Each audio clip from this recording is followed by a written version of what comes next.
amigos do Covil Rubro-Negro, tudo bem com vocês? Em Uberlândia, fechando a excursão rubro-negra nessa temporada, o Mengão passou o carro em cima da Portuguesa da Ilha. 5-0, sem choro nem vela, oitava rodada do Campeonato Carioca. Antes de falar sobre essa pelada, eu preciso lembrar você que já está disponível o clube de membros aqui do Covil Rubro-Negro. Tem 3 faixas para você escolher, R$ 2,99, R$ 6,99 e R$ 14,99 por mês, cada uma com o seu nível de vantagens. Por exemplo, vídeos que chegam primeiro para quem é membro, vídeos que só quem é membro tem como assistir, emojis exclusivos para usar em qualquer uma das lives do canal, leitura e resposta prioritária de comentários, um selinho que mostra quanto tempo você já colabora com o canal que mais cresce no YouTube e, claro, sorteios exclusivos e um grupo de WhatsApp só para você trocar ideia com outros membros espalhados pelo planeta Terra. Não perde mais tempo. Clica já no Seja Membro e venha fazer parte dessa família. Agora sim, meus amigos, vamos falar sobre a oitava rodada do Campeonato Carioca. Lembrando que o Mengão está com um jogo a menos, né? A partida contra o Botafogo vai ser no meio da semana que vem. E ainda assim, terminou a quarta-feira na liderança com um jogo a menos em relação à maioria dos rivais. Para essa partida, exatamente por ser contra a Portuguesa, vice-lanterna do Campeonato Carioca, um jogo fora do Rio de Janeiro e com 3 clássicos pela frente, o Felipe Luiz preferiu poupar o elenco principal que ganhou a Supercopa. Então, dos jogadores que estiveram relacionados para a decisão de domingo, só Everton Cebolinha, o Arrascaeta, o Danilo, esses atletas que precisam ganhar minutagem, estavam presentes na equipe que derrotou a Portuguesa. Entramos em campo com Matheus Cunha, Daniel Salles na lateral direita, Danilo, Cleiton e Ayrton Lucas. No meio de campo, Alan, Everton Araújo e Arrascaeta. Lá na frente, Luiz Araújo pelo lado direito, Everton Cebolinha pelo lado esquerdo e Juninho centralizado no meio. Bom, eu preciso fazer um registro, né? O Varela estava programado para atuar nesse jogo exatamente por ser o time reserva, mas infelizmente ele teve o falecimento, né, da sua mãe e foi liberado para fazer, né, o velório, os procedimentos, para estar com a sua família no Uruguai, né? Desejamos aí o melhor, a melhor recuperação para o Varela, que seja consolado, né, junto aos seus familiares. Bom, seguindo para falar sobre o jogo, não começamos bem não, muito pelo contrário. A Portuguesa, volto a dizer, entrou em campo como vice-lanterna da competição, já tinha tomado goleada do Vasco, por exemplo, já entrou sabendo que ou vencia o Flamengo ou jogava fora qualquer chance de Taça Rio, de Série D do Campeonato Brasileiro e passaria a brigar apenas contra o rebaixamento. Provavelmente o Bangu vai ser rebaixado esse ano. O Bangu que empatou nessa rodada, então diminuiu a desvantagem para a Portuguesa em 3 pontos, né? Era 4, passou a ser 3.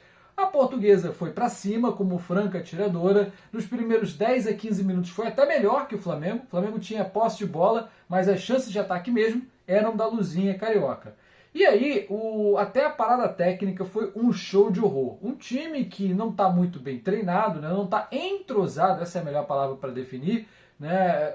Os reservas jogando com alguns jogadores titulares que estão retornando de lesão. Cebolinha completamente sumido, perdidaço no jogo. Ele que deveria ser uma das espinhas dorsais do time do Flamengo, exatamente por pegar uma equipe de menor investimento, né, com menor nível técnico, não apareceu para jogar. Simplesmente um marasmo de oportunidades, não parecia ser aquele Cebolinha tão bom que a gente viu no final do ano passado. Depois da parada técnica, né, com 25 minutos, o Felipe Luiz teve uma boa leitura de jogo e resolveu as carências do time. Equilibramos a posse de bola, o fôlego da Portuguesa também acabou e o time passou a jogar, olha só, pelo lado esquerdo, mas não com o Cebolinha, com o Luiz Araújo, que sai lá da direita para ir para a esquerda, ele cruza uma bola na área, o Arrascaeta finaliza, bate no goleiro, bate na trave e volta. Aí a zaga da Portuguesa completamente perdida, aparece quem? O centroavante, quem tem o ofício de fazer gol. Juninho foi lá e desencantou, marcou o primeiro dele com o manto sagrado ali por volta dos 35 do primeiro tempo, mais ou menos. O gol, obviamente, colocou a Portuguesa numa encruzilhada. Ou se encolhe e perde de pouco, ou sai para o jogo e perde de muito, né? Só que para eles o resultado pouco importava se fosse negativo. Perder por 1 ou perder por 5 mil seria basicamente a mesma coisa. E no segundo tempo eles até voltaram melhor do que o Flamengo, um pouquinho desligado nos primeiros minutos de partida. Repetiu-se um pouco a tônica do primeiro tempo. Muita correria da Portuguesa, muita bola na área, muito chuveirinho, mas deram espaço. E dar espaço para esse time do Flamengo é um pecado mortal. Com 10 minutos do segundo tempo, deu para ver o Cleiton e o Danilo, os dois zagueiros, atuando como se fossem meias atacantes, na intermediária de ataque do Flamengo. Inacreditável a forma ofensiva com que o Felipe Luiz faz esse time jogar, pressiona, acua o adversário para dentro da sua própria área, alugou um triplex dentro do campo da Portuguesa, comandada pelo Douglas Ferreira. E não deu outra. Só que aí no segundo tempo, a tática do Felipe Luiz foi diferente. Lançar sempre pelo lado direito. Os gols do Flamengo no segundo tempo saíram todos pelo lado direito. Com 11 do segundo tempo, um cruzamento do Ayrton Lucas, a exceção do segundo gol, né? O Ayrton Lucas ele cruza, dá ali de cabeça, o goleiro espalma e joga nos pés do Luiz Araújo na pequena área, na esquina da pequena área pelo lado direito, que aí mete no fundo da rede. 2-0, Portuguesa se joga mais ainda para o ataque. 2 minutos depois, um pênalti absolutamente infantil numa jogada pelo lado direito. Quem vai para a bola? Arrascaeta foi lá e deu uma cavadinha nojenta, né? Bateu com nojo, com um puro deboche. E o goleiro Douglas Borges, que inclusive atuou na Série B pelo Botafogo em 2021, ele conseguiu tomar um gol de paradinha, sendo que ele ficou parado no centro do campo. Eu não sei como ele conseguiu tomar esse gol de pênalti do Arrascaeta. Melhor para nós, 3-0 no placar. E com 15 do segundo tempo, o jogo já absolutamente definido, a Arrascaeta resolveu bagunçar o coreto, né? Um toque milimétrico, quando todo mundo achava que ele ia chutar para o gol, ele joga lá de novo na linha de fundo, pelo lado direito, e o Matheus Gonçalves faz um belíssimo gol no chute cruzado, 4-0. E aí sim, o Felipe Luiz começa, né, a fazer as mudanças, né? Tirou o Everton Cebolinha para a entrada do Matheus Gonçalves, ali por volta dos 16, né? O Matheus Gonçalves faz o quarto gol, e depois ele tira Arrascaeta, Luiz Araújo e Juninho. Veja bem, 3 homens de frente. Arrascaeta, Luiz Araújo e Juninho. Vem o Guilherme Gomes, que é atacante, o Alacian e Pablo Lúcio. Desses, só o Pablo Lúcio você pode dizer aí que é um jogador mais defensivo, né? É um jogador de meio para trás. Agora, o Alacian, 3 gols no Campeonato Carioca, e o Guilherme Gomes também sempre muito participativo, 3 crias da zaga que o Felipe Luiz conhece muito bem.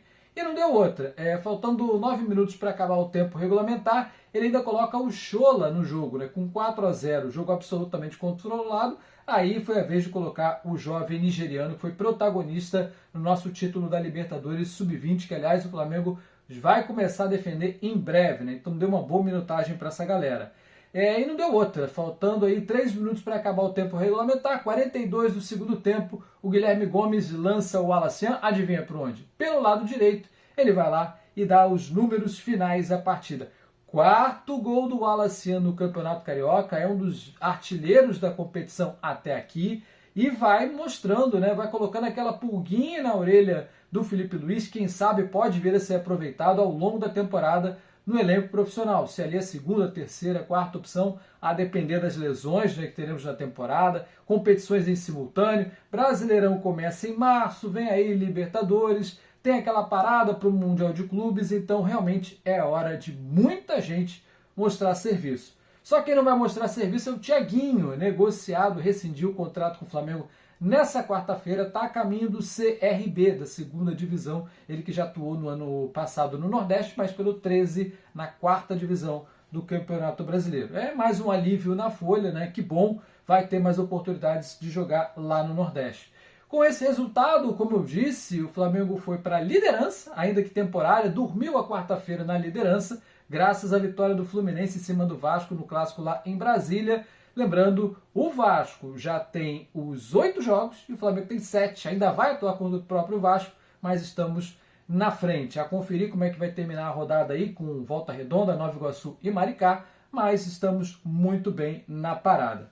Bom, antes de falar sobre o próximo jogo, né, a sequência de 3 clássicos, né, eu queria falar sobre o Brasileirão, que vai começar aí em março e já temos todos os transmissores definidos. Finalmente, a Globo fechou o último pacote da Liga Forte União. Para você que não está muito inteirado do assunto, a partir desse ano, os clubes vão negociar os seus direitos, né, as cotas de televisão, em grupos, em ligas. E, basicamente, na Série A do Campeonato Brasileiro, nós temos duas ligas.